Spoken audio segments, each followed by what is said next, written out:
अस्सलाम वालेकुम, मेरा नाम है नुमान। आप देख रहे हैं दी टेक शो, जिसके अंदर हम लोग डिस्कस करते हैं पाकिस्तान और दुनिया भर से आने वाली टेक न्यूज़ और अपडेट्स को। आज की जो पहली अपडेट आ रही है थोड़ी सी इंटरेस्टिंग और फनी भी है। Xiaomi के सीईओ ने ये कहा कि हम लोगों ने 5 साल पहले ही यानी कि 2015 के अंदर ये बात सोच ली थी कि हम लोगों ने चार्जर को बॉक्स में से निकालना है। यानी कि अभी इन लोगों ने जो रिसेंटली Xiaomi Mi 11 के बॉक्स में से चार्जर को निकाला है, इनका ये कहना है कि हम लोगों ने एप्पल को फॉलो शॉलो वगैरह नहीं किया, हमारा ये एक ओरिजिनल प्लान था।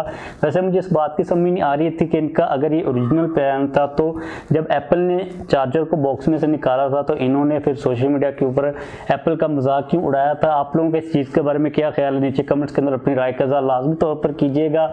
हेलो यार, सॉरी आप लोगों को डिस्टर्ब करने के लिए। अभी मैं इस वीडियो को एडिट कर रहा था, मेरी नज़र से एक आर्टिकल गुजरा 2015 का। Xiaomi ने वाकई 2015 के अंदर इस चीज़ के बारे में सोचा था कि वो चार्जर को बॉक्स में से निकाल सकते हैं। इस न्यूज़ को GSM अरीना ने भी कवर किया था। Well done Xiaomi। इसका मतलब ये है कि एप्पल ने Xiaomi को कॉपी किया है। आप लोग जाकर अगली न्यूज़ को देख सकते हो। सॉरी आपको डिस्टर्ब किया। अगली अपडेट एप्पल के रिलेटेड ही आ रही है iPhone 12 मिनी की सेल्स को लेके। आप लोगों को मैंने पहले कहा था कि iPhone 12 मिनी एप्पल का एक सक्सेसफुल आईफोन नहीं रहा। एप्पल की जो एक्सपेक्टेशंस थी, जो होप्स थी iPhone 12 मिनी को लेके, उसके अकॉर्डिंगली उसकी सेल्स ने परफॉर्म नहीं किया। अब हमारे पास जो डाटा एक्चुअल में वो आ चुका हुआ है। अगर हम बात करते हैं नवंबर की और अक्टूबर की 2020 की, तो इन 2 मंथ्स के अंदर एप्पल के जो टोटल आईफोन सेल हुए उनमें से 76% iPhone 12 सीरीज वाले फ़ोन सेल हुए हैं। लेकिन अगर हम बात करते हैं iPhone 12 मिनी की, तो रिसेंट iPhone 12 यानी कि सिंपल प्रो और मैक्स के कंपैरेटिवली काफ़ी कम सेल हुआ है। अगर बात करते हैं iPhone 12 जो सिंपल है, जो एक स्टैंडर्ड वेरिएंट है, उसकी सेल सबसे ज़्यादा थी जो कि 27%। उसके अलावा जो iPhone 12 प्रो और 12 प्रो मैक्स थी उनकी सेल 20% थी। जो iPhone 12 मिनी है उसकी सेल सिर्फ 6% थी। यानी कि आप लोग आइडिया लगा सकते हो कि एप्पल का जो प्लान था iPhone 12 मिनी को लेके काफ़ी हमने कंपैक्ट बनाया है। सबसे स्मॉलेस्ट एप्पल ने कहा था कि ये 5G फ़ोन है, लेकिन भाई लोगों ने उसको इतना कोई ख़ास, अब आप लोग कह लो कि घास नहीं डाली, इंटरेस्ट नहीं शो करवाया। अगर हम बात करते हैं ओवरऑल iPhone 12 सीरीज़ की सेल्स की, तो as compared to iPhone 11 series ज़्यादा ही रही हैं, क्योंकि इन 2 मंथ्स के अंदर जो iPhone 11 की सेल्स थी वो 69% थी, लेकिन जो iPhone 12 की सेल्स हैं वो 76% हैं। वैसे ओवरऑल iPhone 12 सीरीज़ की जो सेल्स हैं वो तो काफ़ी अच्छी चल रही हैं। इससे कोई फ़र्क नहीं पड़ेगा एप्पल को कि iPhone 12 मिनी अच्छी तरह परफॉर्म करता है या फिर नहीं करता। इसके बाद अगली अपडेट आ रही है 8K टीवीज़ के रिलेटेड। ये चीज़ रिपोर्ट की जा रही है कि 2021 के अंदर टोटल तकरीबन 1 मिलियन के अराउंड 8K टीवीज़ को ग्लोबली शिप किया जाएगा। यानी कि 10 लाख के अराउंड टीवीज़ पूरी दुनिया के अंदर 8K सेल होंगे। अब ये जो 10 लाख का नंबर है, 1 मिलियन का नंबर है, इतना वो ख़ास ज़्यादा नहीं है, लेकिन अगर हम स्पेसिफिकली बात करते हैं 8K टीवीज़ की तो काफ़ी एक अच्छा नंबर है। मतलब इतना वो ख़ास बुरा नंबर नहीं है। इसकी रीज़न ये है कि फर्स्ट ऑफ ऑल जो 8K टीवीज़ हैं वो बहुत ज़्यादा महंगे हैं। पाकिस्तान के अंदर आप अगर बाय करते हो 8K टीवी तो भाई बहुत ज़्यादा महंगा बनता है। उसके अलावा जो 8K कंटेंट है जिसको हम लोगों ने देखना है बेसिकली, वो भी अभी अवेलेबल नहीं है। अभी तक यूट्यूब के अंदर भी 8K कंटेंट अगर आप लोग ढूंढोगे तो आप लोगों को बहुत ही ज़्यादा कम मिलेगा। अब जो लोग 8K टीवीज़ को बाय करें वो बेसिकली इसलिए बाय करें कि जो टीवी होते हैं हमारे, हम लोगों ने उनको काफ़ी सालों तक यूज़ करना होता है। तो उन लोगों की कोशिश ये है कि अगर हम लोग एक नया टीवी इस वक्त बाय कर ही रहे हैं तो आने वाले 1-2 सालों के अंदर जो 8K कंटेंट है वो भी आ जाएगा। इसलिए लोग फ्यूचर को सिक्योर करने के लिए 8K टीवीज़ को बाय करें। वैसे अगर इस वक्त देखा जाए तो इतनी खास ज़रूरत नहीं है। इसके बाद अगली अपडेट यहाँ पर आ रही है ओनर के रिलेटेड। आप लोगों को पता है कि ओनर अब Huawei से अलग हो चुका हुआ है। ओनर अपनी जो डील्स हैं, जिन कंपनीज को बैन किया गया था Huawei के ऊपर, उनके साथ दोबारा से निगोशिएशन करने के ऊपर लगा हुआ है। एक चीज़ ये रिपोर्ट की जा रही है कि ओनर बात कर रहा है क्वालकॉम के साथ 5G चिप्स को लेके, और ओनर का इस वक्त ये प्लान चल रहा है कि उन लोगों ने 2021 के अंदर तकरीबन 100 मिलियन स्मार्टफोन्स को ग्लोबली शिप करना है। और उनकी ये भी कोशिश है कि ज़्यादातर वो लोग जो स्मार्टफोन्स को बनाएं वो फ्लैगशिप कैटेगरी के स्मार्टफोन्स हो। इस वक्त ओनर डील्स वगैरह साइन कर रहा है डिफरेंट कंपनीज के साथ। अब रिसेंटली वो लोग स्नैपड्रैगन के साथ डील करने की कोशिश करें। वैसे इससे पहले हम लोग देख चुके हुए हैं कि अमेरिकन गवर्नमेंट ने क्वालकॉम को वैसे इजाज़त दी हुई है कि वो लोग Huawei के साथ 4G चिप्स का बिजनेस कर सकते हैं। लेकिन अगर हम बात करते हैं ओनर की, तो डेफिनेटली से बात है कि ओनर अब यहाँ पर 5G का बिजनेस ही करेगा। इसके अलावा हम लोग ओनर V40 का भी काफ़ी देर से वेट कर रहे हैं। वैसे ओनर उसको डिले किए जा रहा है। मुझे लगता है कि इसी रीज़न की वजह से डिले कर रहा है, क्योंकि उनके जो नए कॉन्ट्रैक्ट्स हैं वो साइन किए जा रहे हैं। एक लीक ये कह रही है कि ओनर ने उसको दोबारा से डिले कर दिया हुआ है, क्योंकि पहले हम लोग एक्सपेक्ट कर रहे थे कि 12 जनवरी को ओनर ने V40 को लॉन्च करना था, लेकिन अभी रूमर्स चाइना से ही आ रहे हैं कि 12 से ओनर ने उसको आगे कर दिया 18 जनवरी के ऊपर। अब देखते हैं कि 18 जनवरी को V40 सीरीज आती है या फिर नहीं आती। इसके बाद अगली अपडेट आ रही है, ये भी काफी इंटरेस्टिंग आ रही है, जो कि आ रही है ट्रांशन होल्डिंग्स के रिलेटेड। अगर आप लोगों को ट्रांशन होल्डिंग्स का नहीं पता तो ये बेसिकली एक पेरेंट कंपनी है टेक्नो की, इन्फिनिक्स की और आईटेल की। यानी कि ये जो टेक्नो, इन्फिनिक्स और आईटेल है, इनकी जो बड़ी कंपनी है जो कि इन तीनों कंपनीज को ओन करती है, वो ट्रांशन होल्डिंग्स ही है। इसके बारे में ये चीज रिपोर्ट की जा रही है कि अफ्रीका की मार्केट के अंदर ये लोग बहुत ही ज्यादा तेजी के साथ उनका जो मार्केट शेयर है उसको ग्रैब कर रहे हैं। अगर हम बात करते हैं इसी सेम ट्रेंड की, तो पाकिस्तान के अंदर भी यही सेम सीन चल रहा है कि इन्फिनिक्स, टेक्नो और जो आईटेल है, पाकिस्तान की जो लोअर मिड रेंज मार्केट है उसको काफी ज्यादा तेजी के साथ ग्रैब करें। अगर हम बात करते हैं अफ्रीका के अंदर शेयर की, तो टेक्नो का वहां पर शेयर चल रहा है 14%, आईटेल का 12%, इन्फिनिक्स का 11%, टोटल ये 37% मार्केट बनती है। लेकिन वहां पर स्टिल अभी भी जो सैमसंग है वो 16% के साथ इंडिविजुअली टॉप के ऊपर स्टैंड कर रहा है। लेकिन अगर हम लोग इन तीनों कंपनीज को कंबाइन कर देते हैं तो भाई ये ऊपर ही जा रही हैं। अब ये न्यूज इसलिए इंपॉर्टेंट है क्योंकि ये जो सेम ट्रेंड है ये पाकिस्तान के अंदर भी चल रहा है, और मुझे ये लगता है कि पाकिस्तान के अंदर अगर ये लोग इसी तरह एग्रेसिवली आते रहे, इनकी जो स्पेसिफिकेशंस हैं और जो क्वालिटी है वो भी टाइम के साथ काफी ज्यादा इंप्रूव होती जा रही है। तो जो दूसरी ब्रांड्स हैं जो कि अपर मिड रेंज के अंदर या फिर मिड रेंज के अंदर 40 से 50 हज़ार के दरमियान काम कर रही हैं, उनके लिए काफ़ी एक बड़ी प्रॉब्लम हो सकती है। मुझे ये लगता है कि अगर ये इन्फिनिक्स, टेक्नो और आईटेल वगैरह अपने यूआई के ऊपर थोड़ा सा काम करें, उसके अलावा अपनी क्वालिटी को थोड़ा सा इंप्रूव कर लें, तो जो कंपटीशन का लेवल उसको नेक्स्ट लेवल के ऊपर लेके जा सकते हैं। अब इसका मतलब ये भी नहीं है कि अगर ये ऊपर आएंगे तो जो दूसरी स्मार्टफोन कंपनीज जो कि ऑलरेडी ऊपर काम कर रही हैं वो अपने आप को पीछे कर लेंगी, इनको ईजिली स्पेस दे देंगी।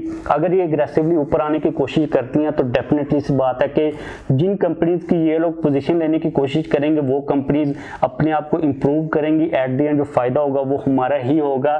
देखते हैं कि आने वाले सालों के अंदर ये वाली कंपनीज क्या करती हैं। वैसे मुझे भी अभी इसी न्यूज़ को डिस्कस करते हुए पता चला था कि इनकी जो पेरेंट कंपनी उसका नाम ट्रांशन होल्डिंग्स है। अब ये जो वर्ड है इसके स्पेलिंग काफ़ी ज़्यादा अजीब से हैं, ट्रांशन होल्डिंग्स इसका नाम है बेसिकली। इसके बाद अगली अपडेट आ रही है यार, ये हुआवे के रिलेटेड। हुआवे ने जब कंडीशन सारी नॉर्मल चल रही थी, जब बैन वगैरह नहीं लगा था, ये चीज़ अनाउंस की थी ऑफिशियली तौर पर कि वो लोग आने वाले 2 सालों के अंदर यानी कि 2020 के एंड होने तक सैमसंग को ओवरपास करके नंबर 1 स्पॉट को हासिल करने वाले थे। यानी कि उनका ये प्लान था कि हम लोग आने वाले 2 सालों के अंदर सैमसंग को पीछे छोड़ जाएंगे। अगर हम लोग नॉर्मली कैलकुलेशन करते हैं सारी चीज़ों को एक बैलेंस के ऊपर रखकर, तो जितनी प्रोग्रेस हुआवे की चल रही थी, हुआवे ने ईजिली सैमसंग को बीट कर जाना था। लेकिन अगर हम बात करते हैं 2021 की, तो जो ग्राफ है वो बहुत ही ज़्यादा हुआवे के लिए बैठ जा रहा है। कहा यह जा रहा है कि 2021 के एंड तक हुआवे ग्लोबल मार्केट के अंदर 6ठे नंबर के ऊपर आने वाला है। अब इसकी रीज़न मुझे लगता है कि आप लोगों के साथ में शेयर करने की ज़रूरत थी। अगर हम बात करते हैं ग्राफ की, जो प्रेडिक्शन की जा रही है, तो पहले नंबर के ऊपर सैमसंग, दूसरे के ऊपर एप्पल, तीसरे के ऊपर शाओमी, चौथे के ऊपर ओप्पो, 5वें नंबर के ऊपर वीवो, 6ठे नंबर के ऊपर ट्रांशन और 7वें नंबर के ऊपर हुआवे है। अब ये जो ट्रांशन वाला ग्रुप है ये पूरा आता है, यानी कि ये 3 कंपनीज आपस में कंबाइन करके हुआवे को पीछे छोड़ देंगी।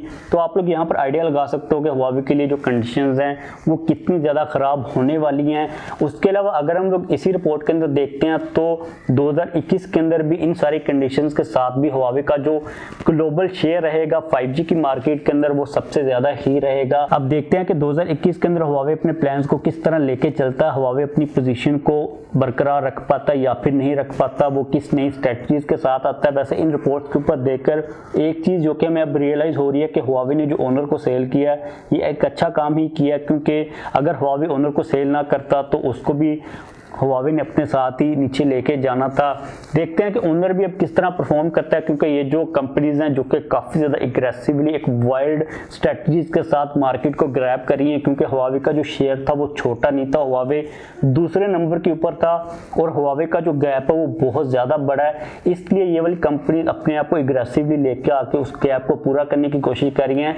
अब हमें ये चीज़ भी देखनी पड़ेगी कि हुआवे के साथ जो ओनर का शेयर था, मतलब नॉर्मल कंडीशन के अंदर हुआवे जो चल रहा था, साथ में ओनर चल रहा था, ओनर अपनी ओरिजिनल पोजीशन को भी हासिल कर पाता या फिर नहीं कर पाता, क्योंकि उस वक्त कंडीशंस और थी, अब जो कंडीशंस हैं वो टोटल तौर पर डिफरेंट हैं। इसके बाद अगली अपडेट यहाँ पर आ रही है Xiaomi के रिलेटेड। Xiaomi ने इंडिया के अंदर Mi 10i को अभी रिसेंटली लॉन्च किया, जो कि Redmi Note 9 Pro 5G का ही एक रीब्रांडेड वर्जन है। एक थोड़ा सा डिफरेंस है। वैसे इस वक्त मार्केट के अंदर जितने Xiaomi के फोन हो चुके हुए हैं, हर आने वाले नए स्मार्टफोन के साथ जो कंफ्यूजन का लेवल है वो भी बढ़ता जा रहा है। समझ नहीं लगती कि ये वाला जो स्मार्टफोन है ये बेसिकली पहले कौन सा था, किस स्मार्टफोन का ये रीब्रांडेड वर्जन है, क्योंकि चाइना के अंदर Xiaomi डिफरेंट नेम्स के साथ चल रहा होता है और ग्लोबली डिफरेंट नेम्स के साथ चल रहा होता है।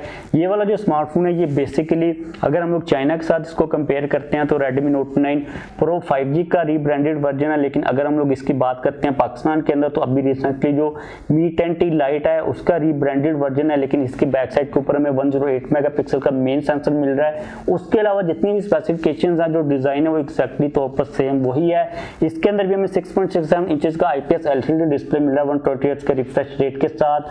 240 हर्ट्ज का इसके अंदर हमें टच सैंपलिंग रेट मिल रहा है, Gorilla Glass 5 की प्रोटेक्शन मिल रही है। प्रोसेसर की बात करें तो स्नैपड्रैगन 750G प्रोसेसर है, 4820 mAh की बैटरी के साथ 33 वाट की फास्ट चार्जिंग की सपोर्ट मिल रही है, यानी कि बेसिकली वही स्मार्टफोन है, सिर्फ एक कैमरा का ही डिफरेंस है। इसके बारे में हमें बात करने की वैसे जरूरत नहीं है कि ये पाकिस्तान के अंदर आता है, कब आएगा, कौन सी प्राइस के साथ आएगा, और यही सेम स्मार्टफोन किस तरह रीब्रांडेड होकर पाकिस्तान की मार्केट के अंदर आ सकता है। ये चीज़ तो हमें लगता है कि बाद में ही पता चलेंगी। मे बी ये Redmi 10 सीरीज के किसी स्मार्टफोन के नाम के साथ आए, मे बी Redmi जो 10 Note 10 Pro होगा उसकी इस तरह ही आ सकता है। जो कंफ्यूजन है मेरे माइंड के अंदर भी काफ़ी ज़्यादा होगी है, क्योंकि एक तो आपको पहले Redmi को अलग डिस्कस करना पड़ता है, Xiaomi को, फिर Mi को, मतलब के कंफ्यूजन का लेवल बढ़ता जा रहा है। इसको हम लोग एक दफ़ा इग्नोर करते हैं। उसके बाद अगली अपडेट आ रही है Huawei के रिलेटेड। तो Huawei ने अभी रिसेंटली अपनी ड्रोन टेक्नोलॉजी की AI जो कंट्रोलिंग होती है उसके पेटेंट्स को रजिस्टर करवाया है। इसके बारे में हमें बात करने की ज़रूरत नहीं है कि ये टेक्नोलॉजी क्या है, ये बेसिकली AI एक टेक्नोलॉजी है। जो सबसे इंपॉर्टेंट बात यहाँ पर वो ये है कि Huawei अब मार्केट के अंदर अपने ड्रोन्स को लेके आने वाला है। इन शॉर्ट तो यही न्यूज़ बनती है, कोई पिक्चर वगैरह सामने नहीं आई कि ये टेक्नोलॉजी किस तरह काम करेगी, लेकिन Huawei काफ़ी हद तक इसके अंदर AI को घुसाने वाला है। देखते हैं कि कब मार्केट के अंदर Huawei अपने ड्रोन्स के साथ आता है, क्योंकि ड्रोन्स के अंदर हमें गूगल की एप्लीकेशंस का तो इतना कोई मसला नहीं होगा, इसलिए हम लोग ड्रोन्स को बाय कर पाएंगे। और Huawei अगर ड्रोन्स की मार्केट के अंदर आता है तो वो काफ़ी ज़्यादा एग्रेसिवली ही आएगा। इस वक्त मुझे लगता है कि जो ड्रोन्स की भी मार्केट है उसके अंदर भी कुछ जो बड़े प्लेयर्स हैं उसको घुसने की ज़रूरत है, क्योंकि DJI की अगर हम लोग बात कर लेते हैं तो वो काफ़ी हद तक एक टाइप की मोनोपोली को बनाकर बैठा हुआ है ड्रोन्स के अंदर। कंपटीशन जब बढ़ेगा तो ड्रोन्स की भी प्राइसेस नीचे आएंगी ही आएंगी। तो बस आज के लिए मेरे पास यही टेक न्यूज़ और वीडियोस आ रही थी। वीडियो खत्म करते हैं जाने से पहले इस वीडियो को लाइक लाजमी तौर पर कीजिएगा। अगर आप लोगों को किसी किस्म का कोई भी क्वेश्चन हो तो आप लोग डेफिनेटली पूछ सकते हो। जाने से पहले अगर आपने अब तक चैनल को सब्सक्राइब नहीं किया तो चैनल को भी सब्सक्राइब कर लीजिए।